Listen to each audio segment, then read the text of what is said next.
Let's bring in Middle East specialist Trita Parsi. Thanks for joining us on the program today. A shock for Qatar's renowned security. What's your assessment of the strike today? Well, it's a shock for Qatar as well as for many other states in the region who have put all of their security eggs in the American basket. They did so largely because of a fear of Iran and thinking that the United States would support them against Iran if any hostilities broke out, but they seem to have completely disregarded the risk not only of Israel attacking them, but also Israel attacking them in tandem or in coordination with the United States. Now, whether the U.S. found out about it in the last minute or whether the U.S. was involved at this point doesn't seem to matter, because either way, the Israelis struck and the United States either didn't do anything or couldn't do anything about it. And as a result, it reveals a tremendous vulnerability that these states have vis-a-vis Israel and indirectly the United States. Qatar was thought to be neutral ground, in part because it maintains contacts with the Israeli government. But as we know, officials say the delegation were discussing the Trump ceasefire proposal when it happened. Is this an attack on diplomacy, do you think? Of course, and this has been something that the Israelis have been doing for 2 years now. This is not the first negotiator that the Israelis killed. They killed another Hamas official in Tehran. Later on, they bombed Iran 2 days before a new round of nuclear negotiations. So the Israelis have been actively undermining diplomacy on almost all fronts. The proposal that the Hamas political leadership was discussing was one that the Israelis had approved of and that the U.S. had delivered Hamas. And in the midst of their deliberations, they are being bombed. So the signal that this was a move that moves the world closer to peace is beyond laughable at this point. And it's even difficult to just seriously discuss such preposterous propositions by the Israelis at this point.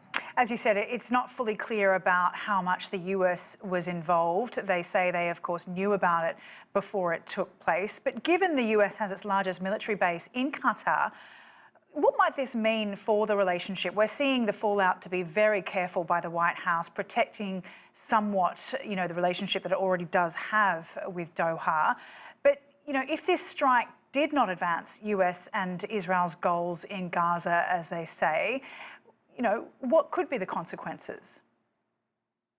Well, the immediate consequence, of course, now is that there probably won't be any of these mediation efforts. Now, to a certain extent, that may not matter that much because the Israelis were never serious about a peace deal in the first place, and they have rejected every one that has been put on the table except the one that Trump forced them to accept back in January, although they made sure that they only fulfilled phase 1 and then they skipped phase 2 and phase 3. But the larger geopolitical picture may change now because it shows the vulnerability of these states vis-a-vis Israel, vis-a-vis the United States. And though they don't have a lot of clear options at this point, they may move in the direction of trying to diversify their relations rather than just squarely being in the U.S. camp, which may not have paid off that much. In fact, as you know, Qatar was also attacked by Iran as a retaliation for the U.S. strike on Iran. So it raises the question, does your security actually get imperiled by hosting U.S. bases rather than it actually enhancing your security? Netanyahu said the strikes on the Hamas leadership can lead to an end to the war in Gaza. If, as you say, Israel doesn't, in fact, want peace, what would an end to this look like? Well, the most obvious way of ending this is for the United States to stop providing the weapons and the political protection for Israel to continue to do what it's doing. None of these things Israel could have done, including the 2 years that the population in Gaza have now been suffering under Israeli attacks, could occur without this extensive American political, economic, and military support.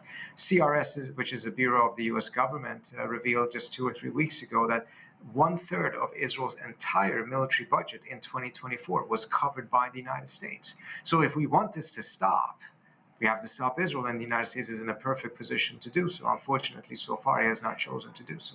Trita Parsi, we'll leave it there. Really appreciate your time. Thank you for having me.